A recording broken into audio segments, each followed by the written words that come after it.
दोस्तों जय भीम, नमस्कार, नमो बुधाय, जय जोहार। मेरा नाम है अवधेश कुमार। कैसे हैं आप सब लोग? कामना करता हूँ सब अच्छे से होंगे। तो चलिए आज के टॉपिक पर आते हैं। दोस्तों आज मैं आप लोगों को आज के समय में दो महान व्यक्तियों की वार्ता को सुनाने जा रहा हूं, जिसे सुनकर आप लोगों को विश्लेषण करना है क्या हमारे बहुजन समाज को ऐसे व्यक्तियों को शासन में ज्यादातर पहुंचने की आवश्यकता है कि नहीं। दोस्तों आप लोग मेरा भी थोड़ा सपोर्ट कर दिया करो, वीडियो को लाइक शेयर और चैनल लो सब्सक्राइब कर घंटी दबा दो यार। तो चलिए वीडियो शुरू करते हैं और वीडियो को पूरा अंत देखिएगा। बधाई हो जी, बहुत बहुत धन्यवाद। फर्स्ट अटेम्प्ट और चुनाव जीत गए। नहीं, फर्स्ट अटेम्प्ट तो नहीं था, अटेम्प्ट तो पहले भी थे, लेकिन वही है कि भाजपा का जो चल रहा था जिस समय, जिस तरह से जातिवाद और धर्म के नाम पे उन्होंने भ्रम फैलाया था, तो उसमें हम लोग जो है पीछे रह जाते थे कहीं ना कहीं।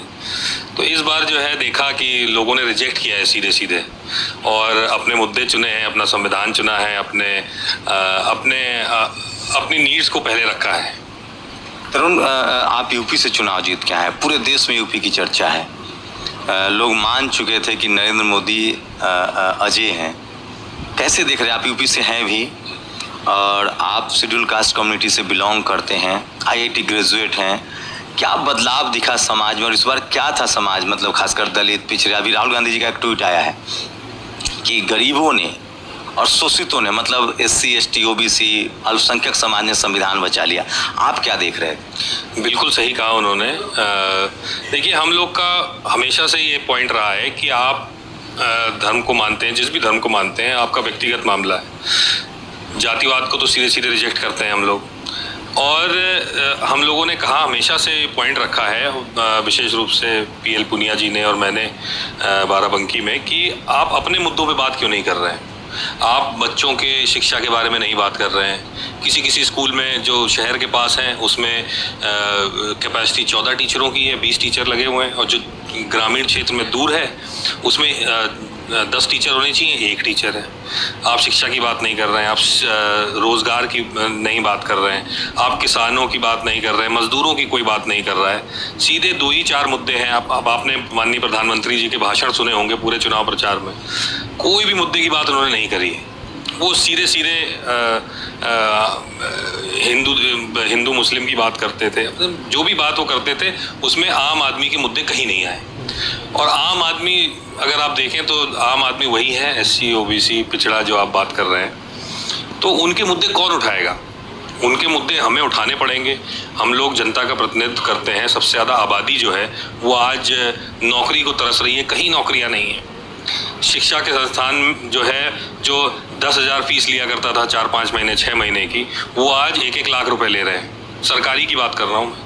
तो गरीब आदमी कहाँ पढ़ने जाएगा, कहाँ वो रोज़गार पाएगा, कहाँ वो इलाज कराने जाएगा? दवाई महंगी हो गई है, कहाँ वो इलाज कराने जाएगा? तो ये सारे मुद्दे कौन उठाएगा? ये हम ही लोगों को उठाने पड़ेंगे।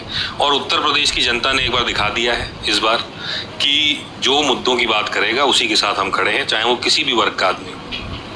क्या लगता है तरुण, आप जिस तरह से बात कर रहे हैं, आप आईआईटी ग्रेजुएट हैं और संसद आ गए हैं, लगता है कि इस बार जो लगातार पिछले 10 सालों से धर्म के नाम पर, मंदिर मस्जिद के नाम पर राजनीति हो रही थी, सचमुच खासकर पिछड़े समाज ने इस मुद्दे को नकार दिया है?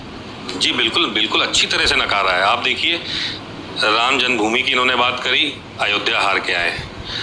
राम के नाम से जितनी सीटें हैं सारी हारी। चित्रकूट हारा, ये हारा आपका श्रावस्ती, और रामेश्वरम भी हारा, अम्बेडकर नगर भी हारा, सारे हार गए। तो जहाँ जहाँ इन्होंने धर्म के नाम पे वोट लेना चाहे, उन्हीं लोगों ने इनको नकार दिया है। तो इनका एक नारा था, जो नारा इन्होंने दिया था बहुत पहले, 2022 के चुनाव के पहले, वो नारा मैं इनको रिपीट करना चाहता हूँ कि अयोध्या हो गई हमारी, अब है मथुरा और काशी की बारी। क्या लगता है, जब आप युवाओं से मिल रहे थे, आपने लगभग बहुत पहले से चुनाव प्रचार शुरू कर दिया था, लोग समझ गए थे कि उनको भकाया जा रहा है, उनको देश में बेरोजगारी है, नौकरी एक बड़ा मुद्दा है, ये युवाओं का कंसर्न था? युवाओं ने ही चुनाव लड़वाया है इस बार।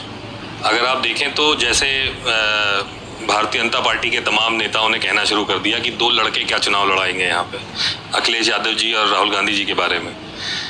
तो एक तरह से जितने युवा थे उत्तर प्रदेश में उन सबको ठेस पहुंची इस बात से, क्योंकि लोग मतलब भाई राहुल गांधी जी कन्याकुमारी से कश्मीर तक चल के गए, मुद्दों की बात कर रहे हैं, वहीं अखिलेश यादव जी पीडीए की बात कर रहे हैं, पिछड़ा दलित और अल्पसंख्यक की बात कर रहे हैं, और युवा भी हैं। तो युवाओं की जब वो बात कर रहे हैं और सीधे सीधे ये युवाओं कह रहे हैं 2 लड़के क्या चुनाव लड़वाएंगे, क्यों जवान लड़के चुनाव नहीं लड़ते हैं, लड़वाते नहीं हैं। तो हमारे जितने भी क्षेत्र में जो कार्यकर्ता थे, अगर वो चल रहे हैं, उनके पीछे पीछे 10, 20, 50 युवा साथ में चलेंगे और वही चुनाव लड़वा रहे थे। हम तो चुनाव लड़ते थे, पहले भी लड़ा हूँ मैं, लेकिन इस बार चुनाव लड़ने में और पिछली बार में बहुत अंतर था। इस बार जनता ने, युवाओं ने, खासतौर से लड़कियों ने, लड़कों ने चुनाव लड़वाया है हमें। कई जगह तो हम लोग पहुंच नहीं पाए, वो भी कई बहुत बड़े बड़े मार्जिन से हम लोग जीते हैं। तो ये लोगों ने चुनाव लड़वाया है, युवाओं ने, जो बेरोजगार थे उन्होंने चुनाव लड़वाया है। आप आईआईटी ग्रेजुएट हैं, अभी खबरें आ रही हैं कि आईआईटी वालों को भी अब नौकरी नहीं मिल रही है, और एक खास सीरियस इशू मैं बताना चाहता हूँ। पिछले 10 सालों में 17,000 खासकर दलित, शेड्यूल कास्ट और बैकवर्ड बच्चे ड्रॉप आउट हुए हैं सेंट्रल यूनिवर्सिटी, आईआईटी, आईआईएम से।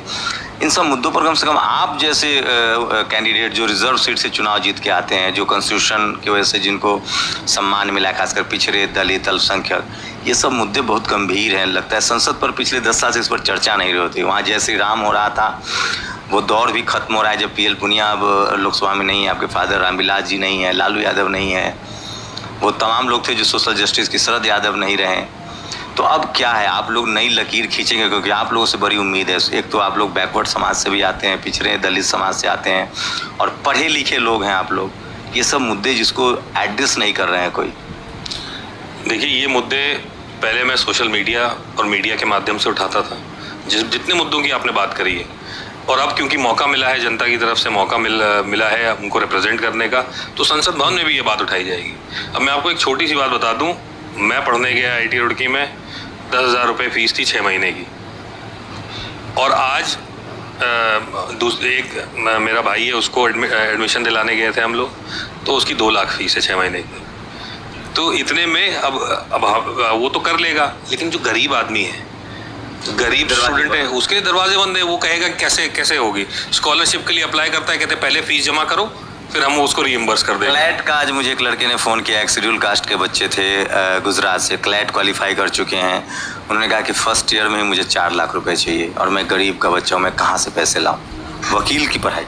वही तो बात है, इतना एक्सपेंसिव सब होता जा रहा है कि गरीब आदमी नहीं कर सकता। पहले क्या था, स्कॉलरशिप मिलती थी तो आपको वैसे ही कम देना होता था, स्कॉलरशिप अलग से मिलती थी।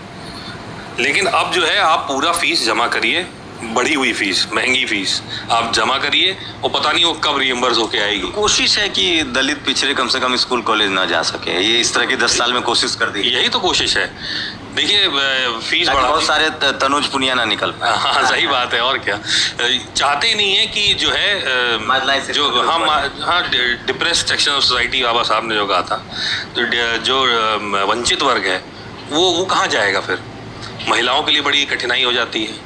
अब कई हमारे क्षेत्र में से कई सारी लड़कियां ऐसी हैं, मिलती थी क्षेत्र में, उन्होंने कहा पढ़ाई करने, 10th में है, पढ़ाई करने के लिए स्कूल जो है वो बहुत दूर है 10th के बाद। अब वहाँ तक जाएंगे कैसे, घर वाले अलाउ नहीं करते दूर तक जाने के लिए। तो अगर 3-4 किलोमीटर की रेंज में है तो जाओ पढ़ लो, ठीक है, लेकिन फिर भी अगर उससे ज़्यादा दूर है तो नहीं जाने देते। राहुल जी ने नीट को लेकर ट्वीट किया है, जिस तरह के एक भी एग्ज़ाम इस देश में पिछले 10 सालों में फेयर नहीं हुआ, एग्ज़ाम ही नहीं हुए, फेयर नहीं हुए, पेपर लीक हुए। ये एक बड़ा मुद्दा है, बहुत बड़ा मुद्दा है। मैं जस्ट चुनाव के पहले 2 पेपर लीक हुए थे, एक आपका पुलिस भर्ती कांस्टेबल यूपी में, और एक आपका आरओ समीक्षा अधिकारी वाला। उन सबसे मैंने मुलाकात करी, उन्होंने कहा कि इतने साल से हम लोग पढ़ रहे हैं, इतनी मेहनत करी है, और जो है पेपर लीक हो गया। और पुलिस कांस्टेबल भर्ती में तो उन्होंने स्टार्टिंग में मानने से इनकार कर दिया कि पेपर लीक हुआ है। ट्विटर के माध्यम से उन्होंने पोस्ट किया, सरकार ने, डिपार्टमेंट ने, कि कोई ये सब अफवाहें हैं, इसमें विश्वास ना है। जिसने पहली खबर, हाँ, FIR हुई, कई लोगों के वाटर कैनन चली है उनके ऊपर। उन सब से मैं मिल के आया था, ज़्यादातर OBC SC के बच्चे थे उसमें। उन्होंने ये कहा कि हमारे पास प्रूफ है, टेलीग्राम के ग्रुप्स हैं जिसके अंदर 2 घंटे पहले क्वेश्चन विद आंसर चला है। तो प्रूफ के साथ वो दिखा रहे थे। तो खैर बाद में मान तो लिया, क्योंकि ना मानते तो फिर बड़ा बवाल होता। स्टूडेंट मानने आप वाले। यूपी से जीत के आए हैं, यूपी में जो चुनाव आप लड़ भी रहे थे और जिस तरह के रिजल्ट आए हैं, क्या लगता है ये सरकार चल पाएगी? देखिए, अब क्योंकि मैंडेट उनको मिला है तो हम तो चाहेंगे कि सरकार चले, लेकिन जो चर्चा हमको करनी है, जो चर्चा विपक्ष करना चाहता है, तो उसको भी तवज्जो दिया जाए। ये नहीं कि आप 150 सांसदों को सस्पेंड करके अपने मन चाहे रूल पास करा लें। तो वो अगर करेंगे तो फिर हम विरोध करेंगे, क्योंकि अब जनता का मैंडेट है तो हम तो चाहेंगे कि वो अच्छा काम करें जनता के लिए।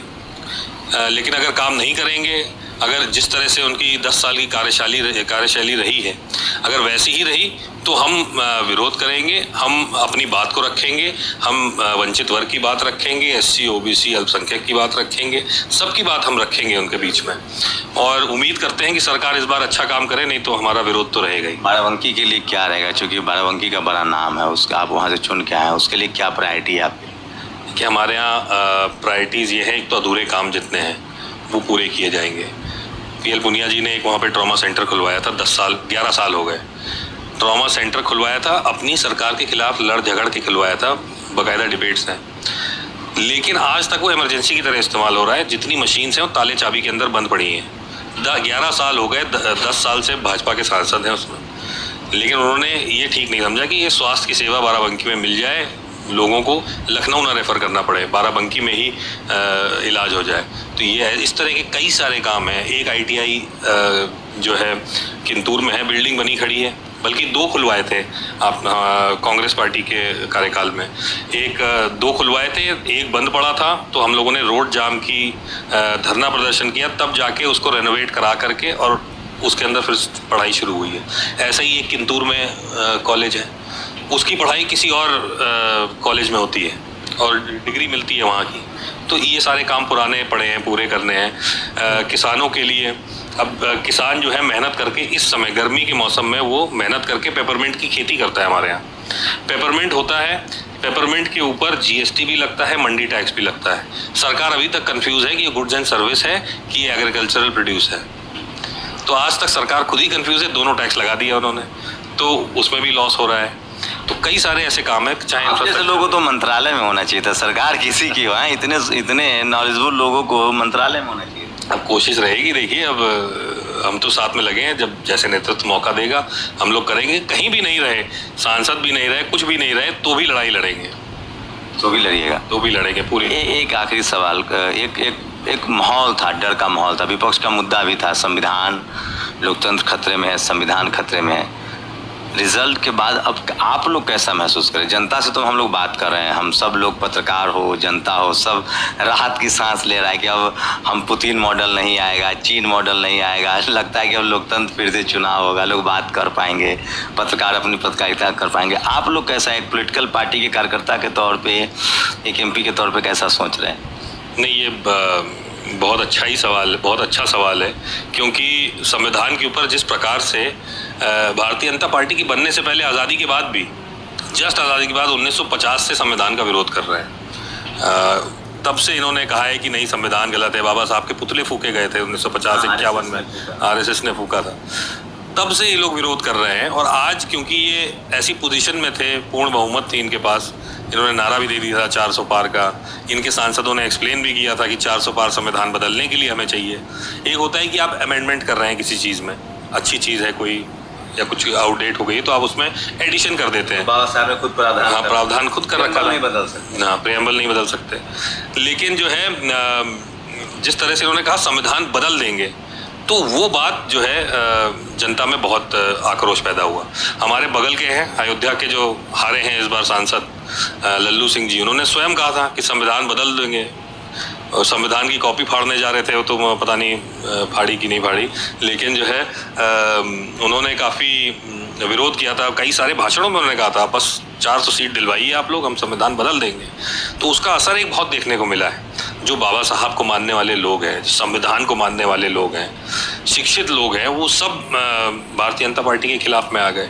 और आज जो पोजीशन है, तो उसमें तो ये बिल्कुल संविधान को नहीं बदल पाएंगे। ये जनता की देन है, नेताओं ने इसमें ज़्यादा कुछ नहीं किया, बस आदमी तक बात पहुंचाने का काम किया है कि संविधान को बचाना है। और संविधान पे जब जब खतरा आएगा तब तक हम लोग खड़े हैं, हम लोग करेंगे विरोध और संविधान को बदलने नहीं देंगे। लगता है जनता संविधान अब घर घर पहुंच गया है और जो बाबा साहब का जो सपना था, हम लोग कहते हैं कि 21वीं सदी डॉक्टर अम्बेडकर के आधुनिक भारत की सदी होगी, उस तरह के इस बार लगा कि संविधान घर घर तक पहुंच गया है। बिल्कुल, संविधान घर घर तक पहुंचा है, लेकिन संविधान के जो मूल जो चीज़ें हैं वो लोगों को समझना ज़रूरी है। मैंने ये देखा है कि संविधान की लोग सम्मान करते हैं, उसको पूजा भी करते हैं कई जगह, लेकिन जो उसके अंदर जो पॉइंट्स दिए हुए हैं, जो आर्टिकल्स दिए हुए हैं, उसकी जानकारी सबको होनी चाहिए। मेरे ख्याल से हर किसी को ये करना चाहिए कि घर घर जा कर के, घर घर तो जाना संभव नहीं है, लेकिन हर किसी समाज के बीच में जब बैठे तो ये ज़रूर कहें कि भैया संविधान पढ़ लो, भले ही आधा पढ़ो, भले ही एक पेज पढ़ो, लेकिन पढ़ो और कम से कम उसको समझने की कोशिश करो कि बाबा साहब ने हमारे लिए दे के क्या गए हैं। तो ये तनुज हैं और IIT ग्रेजुएट हैं, संसद पहुंच रहे हैं। मैं फिर कह रहा हूं, संविधान की जड़ें गहरी हो रही है और बाबा साहब ने जो 1950 में सपना देखा था कि एक दिन समय आएगा जब इस देश के मार्जिनलाइज सेक्शन, शोषित वंचित समाज के लोग, जिनको जाति के नाम पर शिक्षा, व्यापार, राजनीति और संस्कृति सबसे दूर रखा गया, ये संविधान उसको मौका देगा। इसलिए चीफ जस्टिस ऑफ इंडिया कहते हैं कि संविधान उसकी भी रक्षा करता है जिसको संविधान नहीं मानते हैं। विपक्ष ने इस बार संविधान के नाम पर चुनाव लड़ा और आपके सामने तनुज पुनिया जैसे लोग हैं जो IIT ग्रेजुएट हैं और संविधान के नाम पर चुनाव लड़कर संसद पहुंच रहे हैं। आप लोग की क्या प्रतिक्रिया? क्या सचमुच भारत में कोई संविधान खत्म कर सकता है या संविधान की जड़ें अब बहुत गहरी हो गई? आपकी राय बहुत ज़रूरी है। शुक्रिया सर हमें समय देने के लिए।